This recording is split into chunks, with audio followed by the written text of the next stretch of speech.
Welcome to Unashamed Unafraid, a show unashamed about sexual addiction recovery and unafraid of coming unto Christ for healing. Where we talk about real recovery stories, answer anonymous questions, and share resources that actually work. I'm your host, Chris. And I'm your co-host, James, and we are Unashamed Unafraid.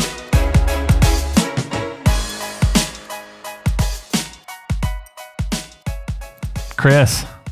What an awesome session that we have here. Yes, we did. So we had Jim and Leisha on the show. Such an incredible story. Love their hearts. And just the openness, the vulnerability, the strength, the humility. There are just so many awesome qualities that come through on this. Even in this episode. And if you guys are not part of the Outsiders yet and you're not donating or just, you've got to do that so that you can be part of or be able to take part of the bonus content, because it gets even better. Like it's so good, and then it gets even better in the bonus content. How does somebody become an outsider, Chris? You go to unashamedunafraid.com/ I always forget. We knew that. This is why I did this. I knew this was going to happen. Every time /scholarships. /donate. Oh, see, I screwed it up every time. Unashamedunafraid.com/donate is where they go. Yep. And there you can make however small or large a donation you can make that will give you access to the bonus content, and you'll be able to partake of, us, Steve and I and Joe going through the 12 steps. And then obviously you'll get wonderful content like Jim and Leisha's bonus content, and dive deeper into their story and into their hearts. So, enough of us blathering. Really, we just need to get into the show, because this is a good one. Yep. Let's do it. Let's hit it.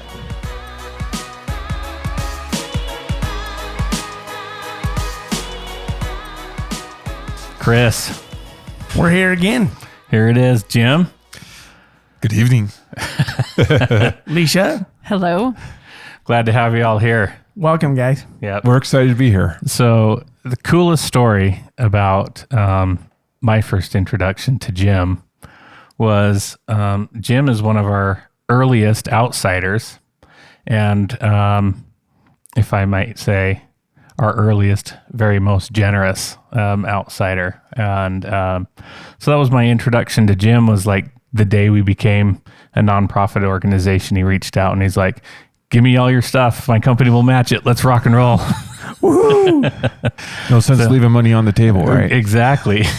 So that was a pretty cool introduction for me to meet Jim. Was just over some email. Yeah. And then first time I met Leisha was up at the women's retreat, Heart of a Woman retreat. And do you remember what you said to me, Leisha? No, I don't. I remember that I said, I don't know if we're supposed to hug because it's COVID or whatever. And then you bear hug. So it was good. Yeah. So I remember what you said. And you just said, your podcast changed our lives. Mm. It's absolutely true. Absolutely true. And so that's the bear hug. Yeah. So Jim, where should we begin today? Where do you want to go? Oh, I don't know. I was hoping you would tell me where I'm going. Okay. I've gotten a little bit used to sort of talking about how I'm at and where I'm at. I don't know if a front to back story is the way to go, but, as far as my addiction, it's been 25 plus years. I think as I think about my story, and I think what might be useful to somebody else and maybe what's unique about my story, that's sort of what I think about what I would share. Okay. And so I'll give a little bit of background. So my early childhood, those kinds of things, I was exposed to pornography probably when I was about 10. My cousin had found some, and we went and looked at it, and then we were like, "Oh, that's not good," and we went and burned it. And we no, that was my first recollection of that. And then over the years, it was present, and I saw it. I was like, yay. I was excited to see it, those feelings that it gives you. But it was never really a problem for me until later in life, quite honestly.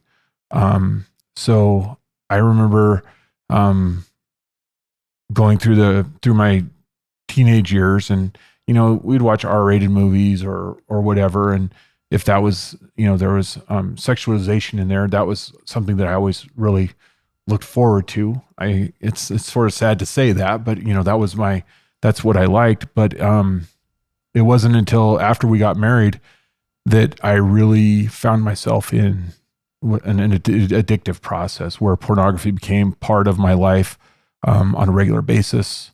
I had never masturbated until after we got married. And so it's a little bit of a different story in that sense, that I think a lot of people who are struggling with sexual addiction run into that masturbation and whatnot early on in their process, and that wasn't my process. Yeah. So I think it's a little bit interesting. There's just so much that was going on. It was, I just graduated from college. My daughter had just been born. We're recently married.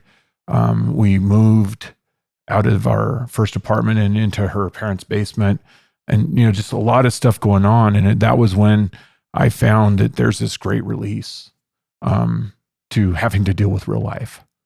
And that was that's when I started to regularly be a partaker, I guess I would say. Did you know that you were using it as a coping mechanism at the time? I really didn't, honestly. I mean, it's not until we sort of have gone through the therapeutic process and some of those kinds of things that I've looked back and said, that's what I had been doing.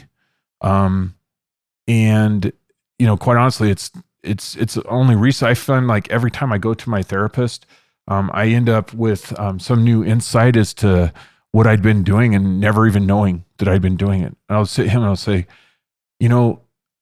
I really just realized this right now, that this is something that I've seen him doing. And so that coping mechanism is something I've looked back with hindsight, and I had no idea at the time. In fact, I would have said I was blowing all that stuff away, right? My young, arrogant Jim would have said, "You've got this all under control. You're not covering anything. You're not hiding from anything. You're dominating, right?" And in hindsight, that's when I look back and say, no, I was really scared. Yeah. Okay. So I'm going to imagine that you probably didn't go ahead and tell Leisha about all this. No. Okay. Did he tell you anything before you guys got married? No. Yeah. But was there anything to tell Jim? There really was nothing to tell. That's why I feel like my story is a little bit different. I didn't lie to her going into our marriage. I just betrayed it. Okay. Yeah.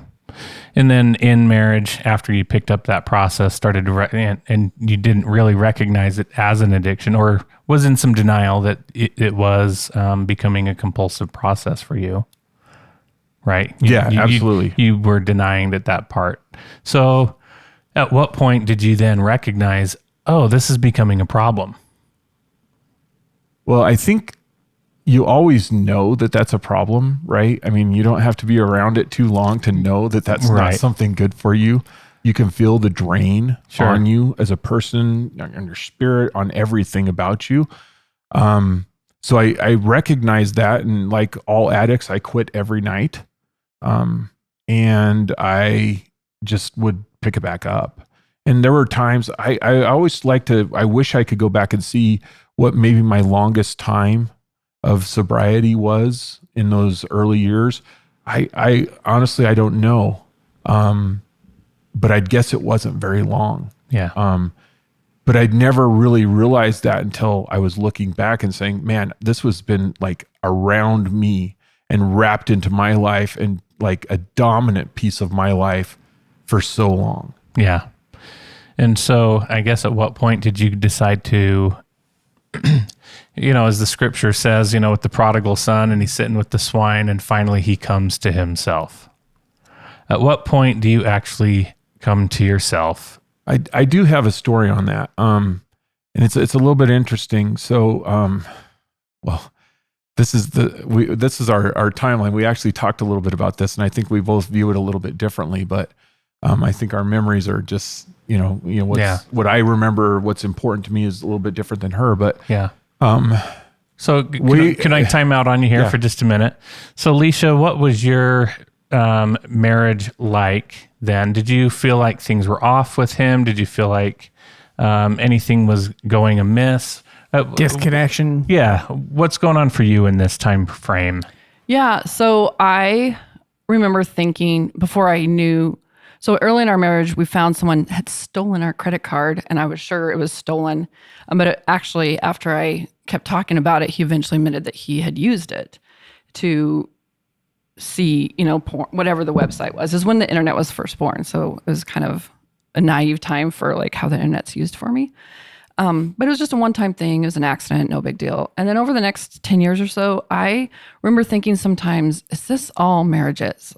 Is this all I wouldn't know, like when he comes from work, is he going to be crabby? Is he going to be fine? Is he going to be distant? There's a lot of, is this all it is? More of a roommate than a companionship? A roommate who I had to tiptoe around. Okay. So that obviously changed him. He wasn't like an angry man that you saw before, but as you got deeper in your marriage, you started seeing that he was a little bit more angry, quicker to anger. Like he never called me names or yelled and fight, but there was like this, like just an anger about him. I'm a good brooder And just the look and just moodiness. Okay. So a lot of that. And did you notice that emerge shortly after the marriage, a couple of years in? When did you feel like that emerged? I mean, I think it was... Or from the get-go? Like our first year or two marriage was great. And then after that, I slowly felt it come in, but I didn't always recognize it as a problem or constant. I probably really felt like it was a bigger problem once we moved out east, away from our family. So about 7 years into our marriage, then it really got heavier on me about what was happening, or the feelings of not feeling connected or. Yeah. And now you guys actually met in Idaho. Yes. You guys both grew up in Idaho. Correct. And then how did you guys meet? My cousin set us up on a blind date. I always call it a double blind date because she had two friends, and there were myself and one of my other cousins, and they said, hey, why don't you guys take these two girls out? And on the way there, we were like, well, we got to have an arbitrary way of deciding who's going to be with who. And I go, I'm taller than you, so I get the taller of the two. And I was fortunate that it was her. That's awesome. Meant to be. So let's go back to you, Jim. Kind of before I cut you off there, where were you headed with that? I had to regroup my thoughts here for a minute. So the point where you had to come to yourself and finally admit, all right, this is so something. Through our marriage, there were times where I would get caught. There were probably, just a handful. And always it was a minimization. But for me, that whole turning point came by what I call to myself, the great pizza incident.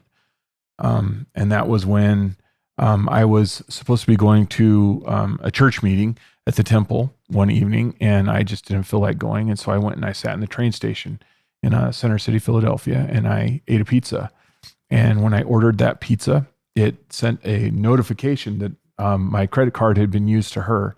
And she confronted me about it and was like, weren't you supposed to be at the temple? And I'm like, oh, that was a lunch. And I just really laid it on heavy. And it was, I really, quite honestly, emotionally abused her through that whole process of just denying and making her be crazy and just like, no, there's absolutely no way. And I was just, it was a bad. So it was a solid example of gaslighting. Yes, exactly. I was like a propane tank of gaslighting. But over those next couple of days, because of that, a lot of attention, and I started looking at some more pornography, and she found that on my iPad. And at that point, she had given we'd created some boundaries. And one of the boundaries was if I didn't come to her and tell her I had looked at some pornography or something like that within 24 hours, and I had to leave the house for a couple nights. And so she came to me. So were you in therapy at the time? Or did you just come up with that one? Or Oh, no. So, like about 7 years before that, I had a moment where where the light switch came on, where I always Okay. thought I would catch him, he would confess, I'd feel bad, he'd do better. And then the light switch flipped on, and I'm like, what the crap? He is not changing. And that was a big breaking moment for us. And he did therapy. I did therapy. He did some SA meetings. And then he came back after a couple years and made a solemn promise that he would never lie to me again. And I believed that. And I hung my hat on that. And so then we'd quit the therapy because he was better, right? Like he said he was all better. He said he was better. And I'm like, okay, I guess you're better. And so we hadn't been doing therapy. And I had caught porn on his iPad about 7 months prior to what he's explaining. And I thought, of course, it was just a mistake. I mean, it's hard to never do it again, right? One mistake, that happens. And then it proceeded forth to this. And this is like, I feel like this whole experience here, like this is a shortened version of an incredible miracle in my life. Because in October 2018, I took a challenge from our spiritual leader, our prophet, and he said, if you read these scriptures by the end of the year, you will get miracles in my life. And I was going to ignore that because I was reading anyway. I didn't need to, but I decided to take the challenge. And I remember praying and said, all right, God, show me what kind of miracle you're going to give. And the first miracle I found was porn on my husband's iPad. And I'm like, thanks, God. I'd been praying for honesty, whatever it took. And then 7 months. Did you feel like that was I did. from God? Like you were like, absolutely. I'm glad that this Yeah, came up. I trusted my husband when he committed to be honest with me, but there's a part of me that no. like I chose to trust him, but my soul wasn't in it. And so I would always pray to have honesty, whatever it took. And I personally believe that God had that happen to give him one more chance to come clean. And then over the next 7 months, he let him go and he went and bought this pizza. And it gave me the strength to say, you are a liar. And I stood my ground so strongly on that because of that pizza. And I think that's the power. Like there wasn't therapy, but that was the power and the strength that gave me to stand my ground. And I called him a liar in many ways. And he would say, no, but. And I'm like, but yes. Yeah. And I think that was the beginning of him, the process of telling the truth over 2 or 3 weeks period. It was awesome. And so anyway, the reason I brought up therapy was because that was a really solid boundary. So you're right. You had clearly had some experience with boundaries before and doing boundaries. Yeah, where I was going with that. So in that 7 months, I'm trying to learn, and I randomly found online this lady talking about boundaries. I'm like, what is this? This is amazing. And so I was researching what a boundary was. So it was just researching online and reading what people had done. I see. So it was very basic and probably not very clean boundary, but I loved the concept. It was amazing to me. We actually still use that concept of if you have a slip within 24 hours, you got to let them know. Yeah. Like I think the longest I talked about on my podcast is the longest that I ever went was 6 hours because I'm like, why am I going to sit here and beat myself up for the next 24 hours? I got to tell her anyway. So I might as well just get it over with and be done. Right. Yeah. So once again, we cut you off, Jim. But, and that was really like a time. And so that was when I went down and I decided that I was going to just stay in a hotel down by my work. And it happened to be a Marriott. And I woke up the next morning after actually acting out that night before. I acted out with an escort. Even when I was down there for violating a boundary, I was that jaded that I guess sometimes I think I was that hopeless that I could get out of it, but that's an excuse. The reality is that I was making those decisions in spite of all these things going on around me. And happened to pick it up, and I was just picked up where I was reading in You happened to pick up the Book of the Mormon. scripture that was sitting there. The scriptures, Book of Mormon. And I was reading in the scriptures about the brothers who were always rotten and would say, well, why are you saying such hard things to me? Right? When God would speak truths and it was so hard, and God would reach down and say, hey, what do you guys think about this? And they would say, this is so mean. You're picking on me.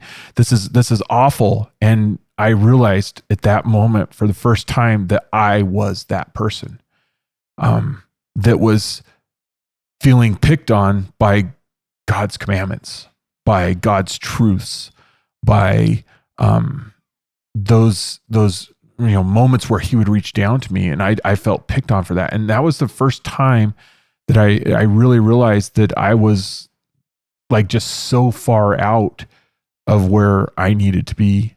And then over the course of the next week, I decided that I was gonna. She was very persistent on continuing to follow up with me on what else are you lying about? What else are you lying about? What else are you lying about?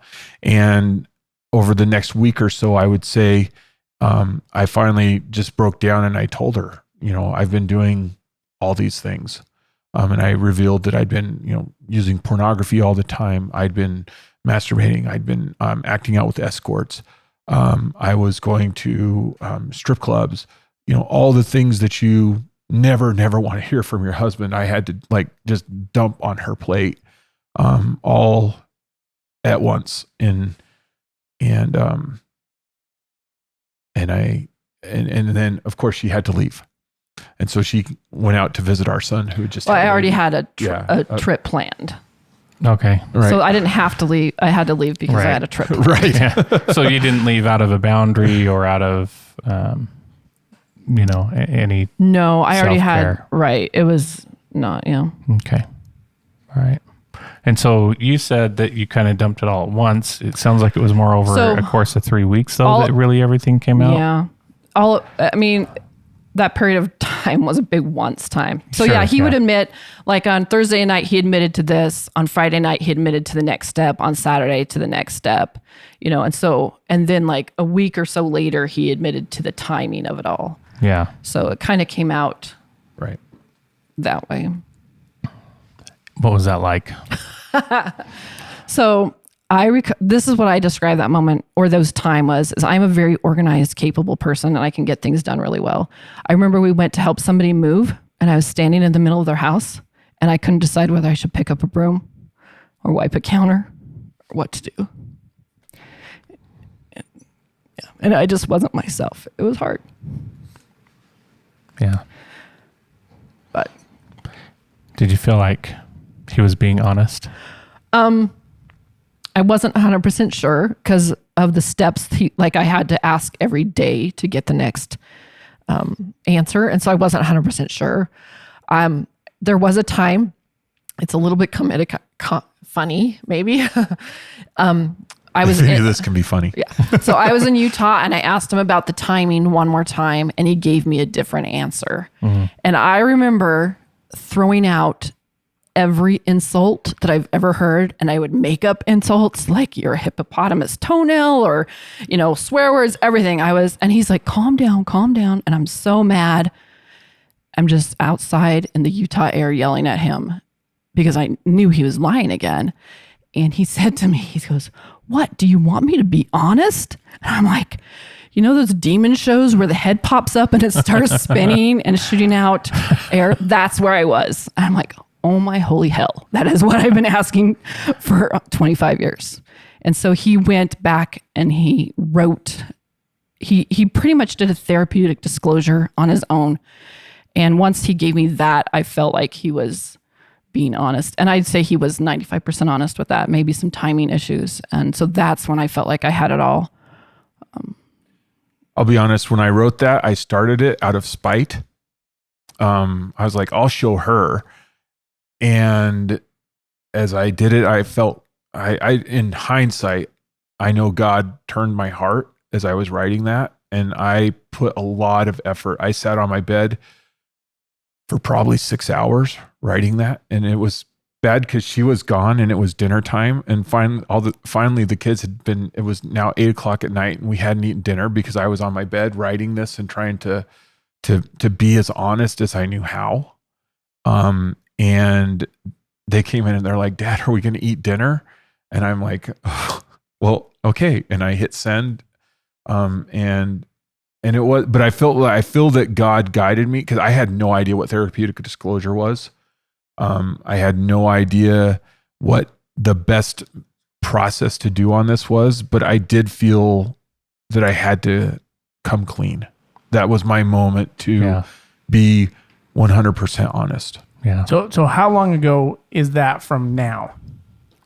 Almost 2 years exactly. 2 years exactly. Okay. 2 years ago. Like today, almost to the I was day. probably here telling him like he probably wrote the letter almost to the day. Yeah. Almost to the day. So today's the hippopotamus toenail yelling day. Okay. Yeah. Uh-huh. Okay. So, I just wanted to back up the bus a little bit and validate your experience around not knowing whether or not you should pick up the broom or the wash rag or whatever. That's trauma.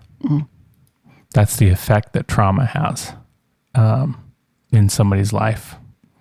And so I just want to validate that is for you and for any of our listeners that might be listening, that is a real experience. That's a painful experience, and it's a normal reaction to something that is that big. And I have come to see that and understand that, and it does help to know that I wasn't just crazy. It was normal. Absolutely. And that's why I wanted to get that out there, is for anybody listening, like if you're in that place, you're not crazy. This is a trauma response that happens, especially in a betrayal trauma situation like that. Thank you. So I have a question for you guys. So how did it? So we'll address both of you guys, so you guys can answer separately. When you finally did the disclosure and you finally felt like you were being totally truthful and got everything out, how did things change for you? And then once you knew that he was telling the truth, who you're pointing to, Jim? yeah. And then once you knew that he was telling the truth, how did that change things for you? So Jim, you want to jump in? Yeah, first? I can start first. For me, I felt the best I'd felt in our married lives. I had no secrets. I didn't need to worry about which lie I was going to be contradicting by what I was doing, what I was seeing. Honestly, I remember the point I remember most as I was walking, right. And I remember exactly where I was. I was walking right past the Liberty Bell on my way to my office, and I was listening to Unashamed Unafraid. And I don't remember which one. I heard that's a pretty good podcast. It's a pretty awesome podcast. But I remember that they talked about honesty and how liberating that was. And I just couldn't help. I just started crying as I'm walking down the street thinking, that is so true. I mean, I feel so free from this lie, like trying to hide and cover everything on a daily basis, and not worrying about if she picks up my phone, did I clear the memory? Did I do this? Did whatever? It was fine. She could pick it up. She could have it, whatever it wanted, because I had no secrets anymore. And that was, it's an amazing experience. And I can't tell anybody out there suffering from addiction, you don't know how liberating that can be until you experience it, that you just don't have those lies, those things hanging over your head. It's just an amazing experience when you've been at the depths, and now you don't care. Like anything could happen because it's all right. I'm not hiding anything. I totally relate to that, because that's how I feel. Like Autumn can grab my phone anytime. She's like, let me see your phone. She needs to get into something. And I'm like, here you go. I don't have to worry about, am I going to get a text from somebody? Did I delete the history? Did I delete any of this stuff? But I mean, I never looked at pornography on my phone, but I didn't have to worry about, did I delete that text? Yeah. Yeah. It's an amazing feeling to just not have to worry about covering your tracks, over everything. Yeah. So, Leisha, where are you kind of with this? Like, I know that for some folks, it takes a while to really have the trust come back. Where are you at the trust level right now? Today Sure. or back when? Okay, today. Yeah. I've heard someone say, I can't remember who, that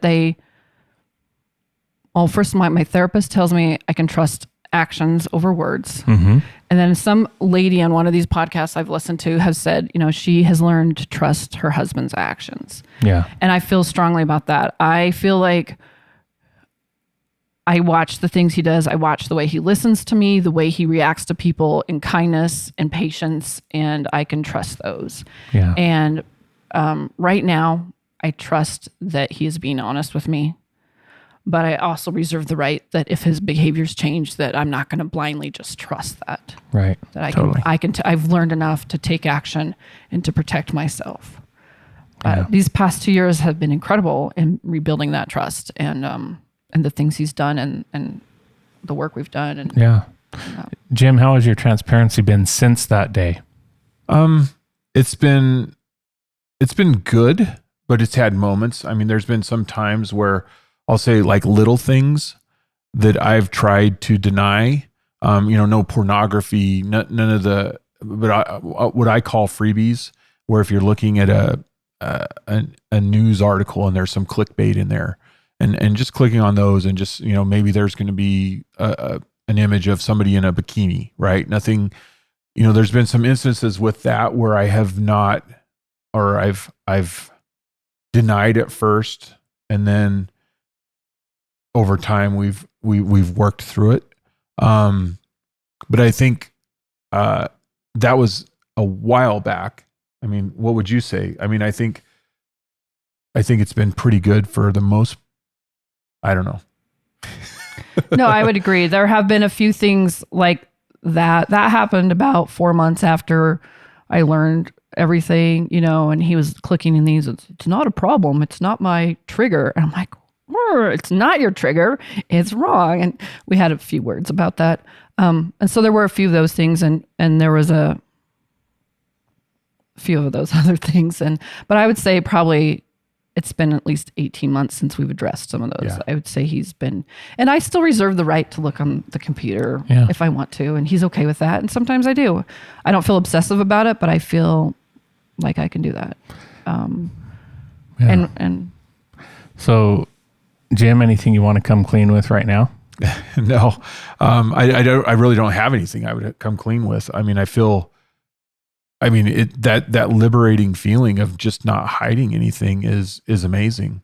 And just being able to trust my processes and when I am tempted or when I decide that I want to try and go through any of those processes to that pathway, it's been really, really a positive thing to feel that release, that freedom. It's freedom, really freedom. Right.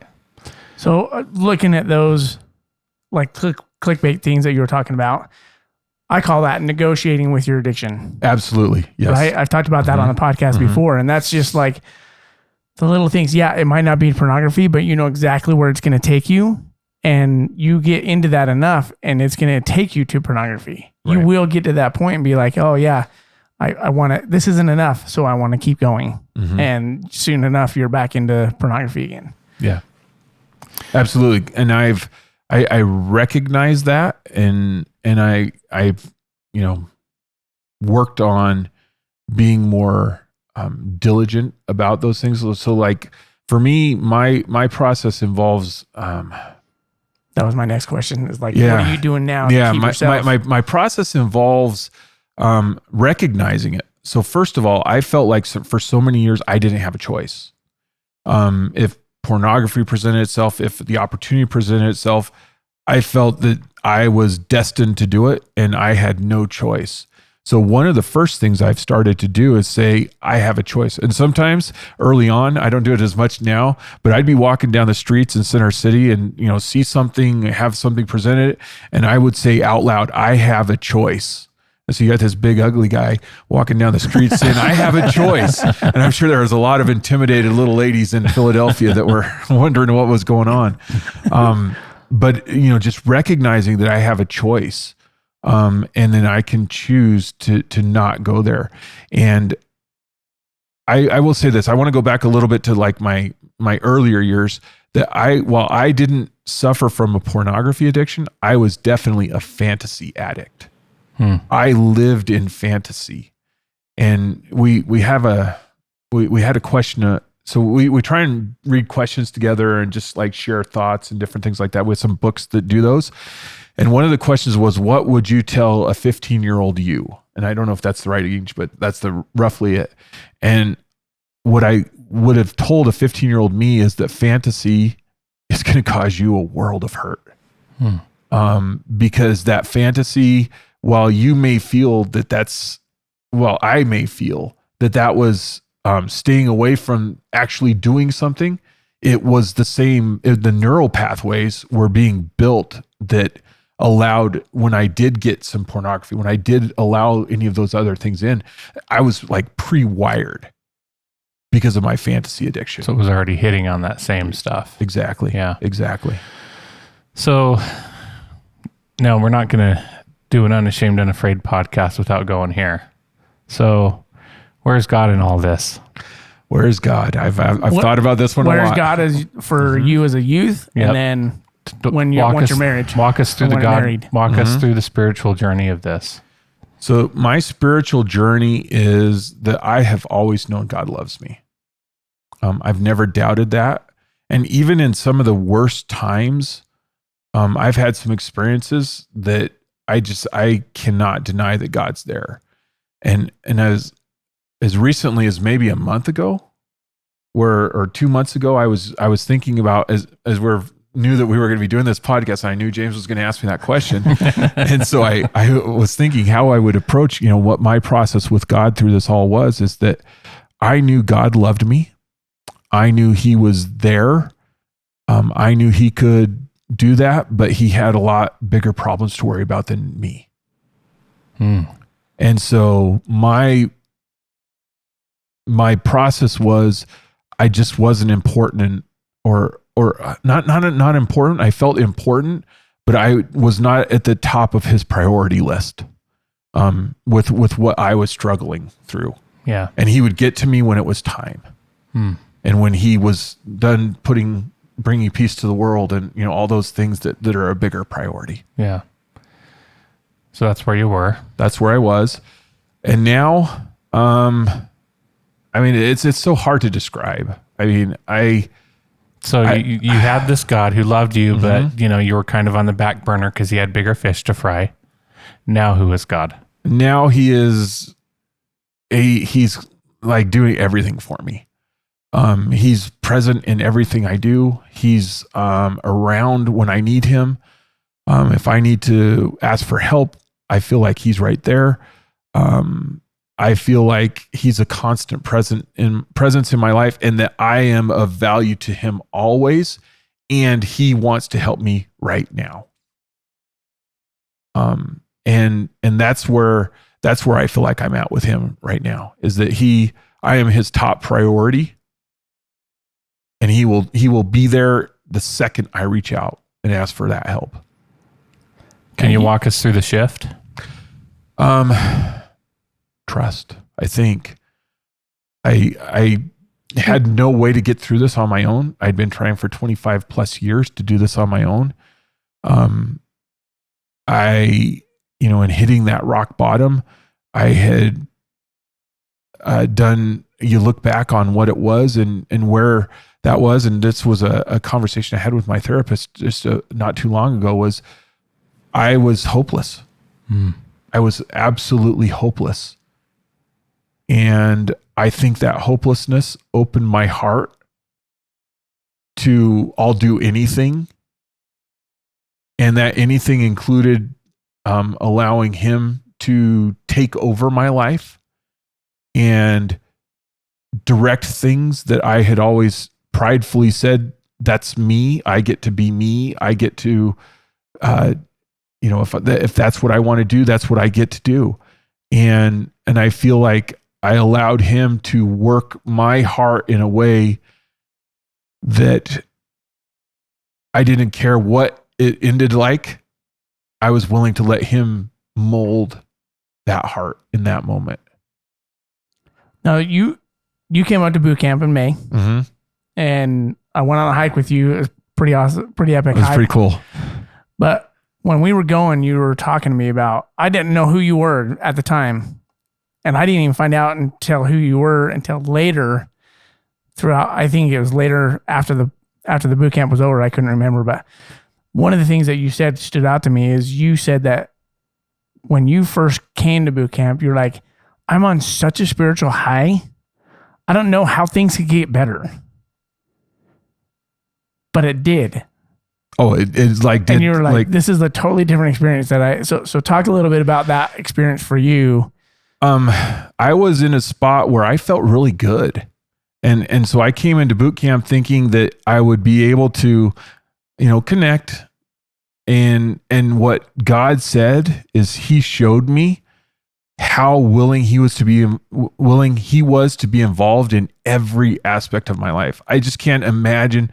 I could spend probably 3 hours here talking about all the different, in fact, I did on the drive back. Poor Leisha had to listen to me just like story after story after story about how, in every little thing, God came for me. I mean, from the second that I walked in and sat down and was like, even just sort of taking in my surroundings, God was putting people in my place and just showing me that he was there and that he cared about every little thing that was on my mind.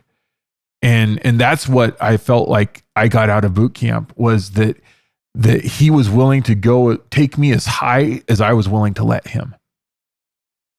And the only limitation on where he could take me is the limitation that I put on it. Ooh, I like that.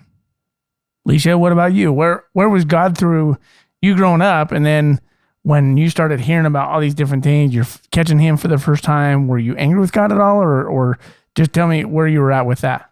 With God. I grew up believing in God. I wasn't always super close to him as a teenager, just exploring and learning, what religion means culturally or more in depth. And then my God crisis did come after I found out that he was acting out, and it came in a way that I thought.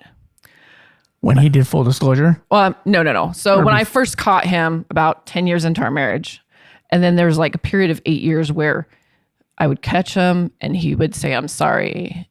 And I would say, oh no, this is the only time. Yeah. And I would believe that. And so for a period there, I thought, you know what? God made us, God made men. Maybe he made men to be this way. Maybe God is this way.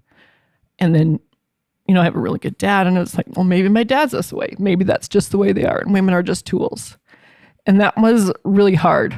But I decided to take what I've learned, and I prayed and I said, God, this is how I feel. If that's not right, I need you to tell me that it's not. I will choose to believe that you're loving and care about all of us. And I'll give you a year to teach me that I can feel in my heart. And within 2 months, I had an incredible experience of just love, of how much he loves his daughters. And it was really powerful for me. And so from that point on, I feel like I've just gotten closer and closer. I've had so many miracles through this that are just so many miracles of him protecting me, comforting me, and while at the same time allowing him to have his agency to make choices. And I feel like even more so these past 2 years when we've gone through recovery, just the power of the atonement and watching it change this man to a different person in the 2 years as he's changed his heart and his hypocrisy and to become clean and pure. And then just the healing that has happened to me has been incredible, that the atonement can make that much difference. I used to have wounds that were gaping and bloody and horrible. And now I have scars, and the scars are okay because I think they help me remember those feelings and a way that can help others. But the healing is complete. It's powerful. Yeah. There's we can either speak from the wounds, which is usually not going to be very helpful, but speaking from the scars, right? That's the wisdom with that. And right? That's a story behind there. And so, and as you talked about, that doubting, maybe God made men and maybe God's a man, and maybe all this, maybe my dad's like that and all that. Christy and Autumn are here with us, and they were both just nodding their head like, yep. And I know that I watched, Christy go through that same experience in that crisis, faith crisis, right? And trust in humanity, and particularly mankind, the man side of mankind, and so last 2 years, you said, God, you felt just that healing. It sounds like this was a 7-year journey, right? Of kind of embracing the new view on God or whatever. What's the last 2 years been? How's that been a little different? The last 2 years, it's after Jim gave me the letter of his admission of everything. I remember thinking, what do I do? Like, I've been living with this for so many years. I didn't know a lot. It's worse than I thought. Like, what do I do? I don't want to keep doing this. Yeah. And so I prayed, and my parents prayed with me, and I think a sister, and I just wanted to know the answer. Do I leave him or do I stick it out? Do I leave him or stick it out? And I just had an incredible experience. I call it a half-second vision, where I just felt so happy and such powerful peace and happiness. And then at the same time, my answer was prepare for both. Prepare to be together and married, or be prepared to be on your own. And again, we both had to give space for him to make his own choices. Right. But it didn't matter that God had me, and I would be not just okay, but happy, whatever the answer is. And that was really powerful. And then I learned patience. I really, I'm an organizer, I'm a planner, I like to get things done, but I learned patience, and I just was willing to feel hurt. I was willing to trust God would take me where I needed to be. I think patience was a big part of my learning. Yeah. So as we sit here, we told you guys that we get text messages and stuff. We talk back and forth.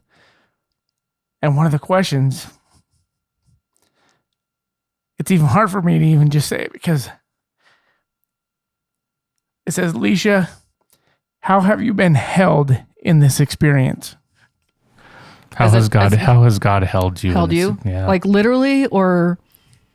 Yeah. I can tell of an experience. I remember being curled up on my bed, sobbing in a ball.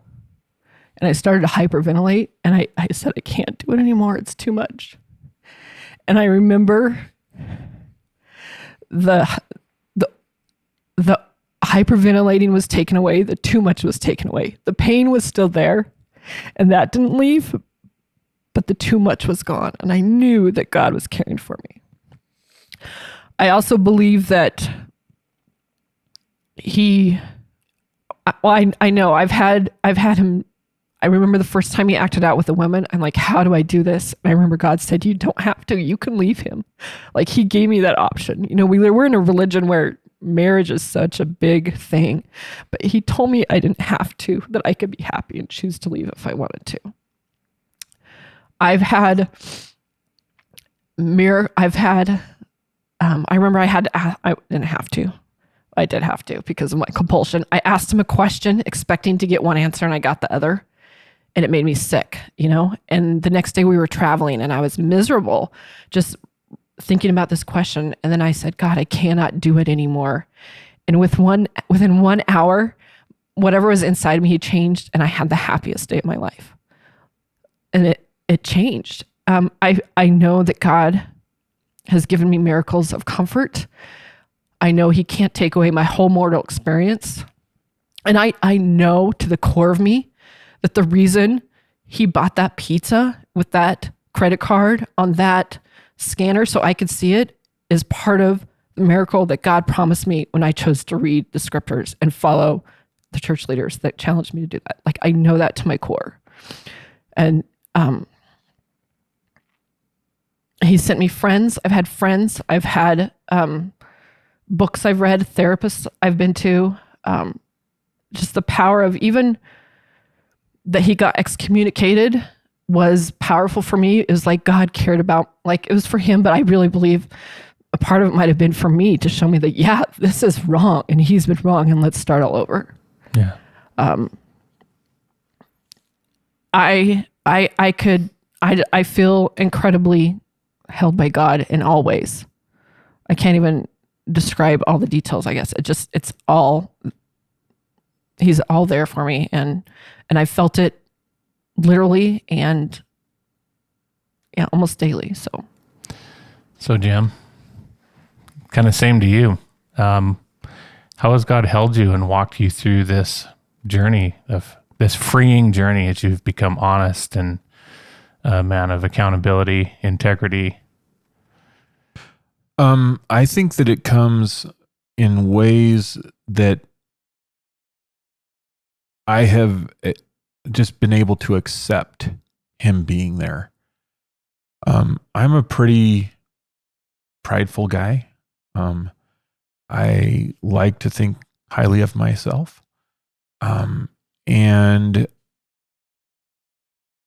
this whole process had brought me to where I could let him hold me and not think I was holding myself.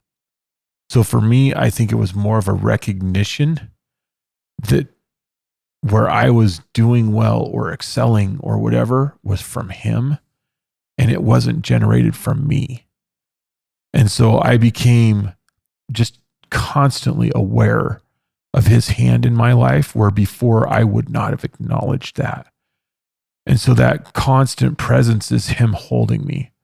I also had, I've debated sharing this, but like early on in this process, there was a moment where I just was like, is God even out there? Does he even care about me? I've been praying for so long to have this removed from me.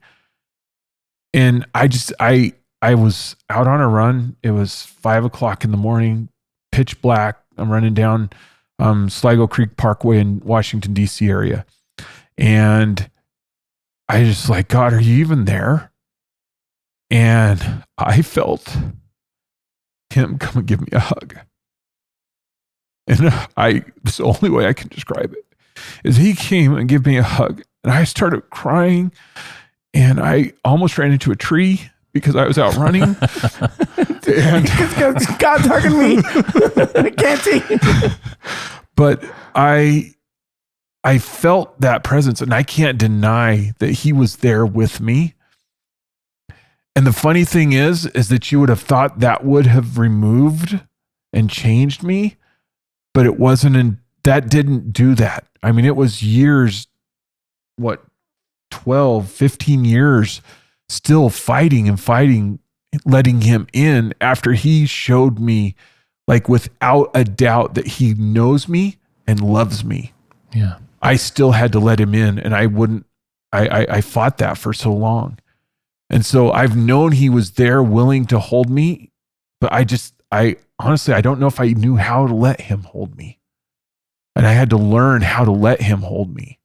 And I had to want to let him hold me. And so it was just a lot of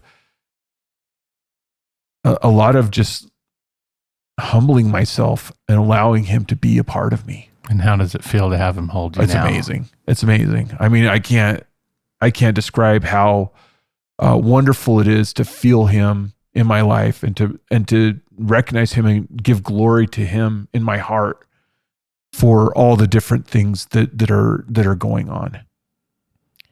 It's a completely different man sitting here than it was 3 years ago. Like, different person completely. And it's all because of the Savior and the atonement in God. That's so awesome. That's what we love to hear. Yeah. Yeah. Jim, Leisha, as you know, we usually wrap this up with a song. Thank you so much for coming on and sharing your hearts with us, sharing your stories. I know I have been touched, and again, honor your journey, and thank you for sharing your story. We usually wrap things up with a song, and if you had a song that you wanted to share with the world that really resonates with you guys, what would that be? We actually talk about this a lot at our house. Jim loves music. He loves music. Like, my whole life is defined by songs. Like if I hear a song on the radio, I can tell you what I was doing in a specific moment when I heard that song. I can do that with like Dr. Dre. Mine's more Metallica, but And Metallica, I hear it. but so I have just so many different things like that. And so, I mean, I honestly, this whole podcast, that's the thing I was most worried about, was what song I would pick. There's so many good ones to There's choose from. so many good ones. And of course now I'm blanking on it, but it's by Jason Gray, and it is Good. Is it Good Day? It's Good to Be Alive. Good to Be Alive. Yeah. Good to Be Alive by Jason Gray. Well, I like that one. And that one is one, and it's not my genre for sure, but it just speaks to my soul every time I hear it. It just brings me happiness. I used to whistle around some old songs like, about how life couldn't be any better, or, just different things like that. And this song just sort of sums that up. It also brings to me, there's a line in it that changed validated one of the biggest changes in my life. And that was moving from being an earner to showing God that I love him. Mm-hmm. And there's a line in the chorus that says, I live a good life to show God that I love him. And that's been a big change to know that, like, doing good things, and that isn't to let him love me. It's my way of showing him that I love him. And so that's specifically. So that's our song, or I'm sorry, not our song, but the song that I'm going to pick. The song that you're going to pick for the podcast. Yes. And what's it called? Good to Be Alive. Good to Be Alive Jason by Gray. Jason Be Alive Gray. by Jason Gray. So, thank you for listening, being here. Listeners, thank you for joining us for the show. Follow us at Unashamed Unafraid on all the platforms. Subscribe, become an outsider so you can check out the bonus content that's coming up. And with that, it's Good to Be Alive By Jason Gray. Hold on, is this really the life I'm living? 'Cause I don't feel like I deserve it. Every day that I wake, every breath that I take, you've given. So right here, right now, while the sun is shining down, I wanna live like there's no tomorrow, like I'm on borrowed time. It's good to be alive.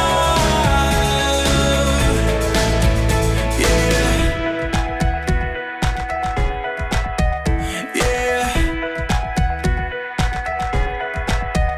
Hold on.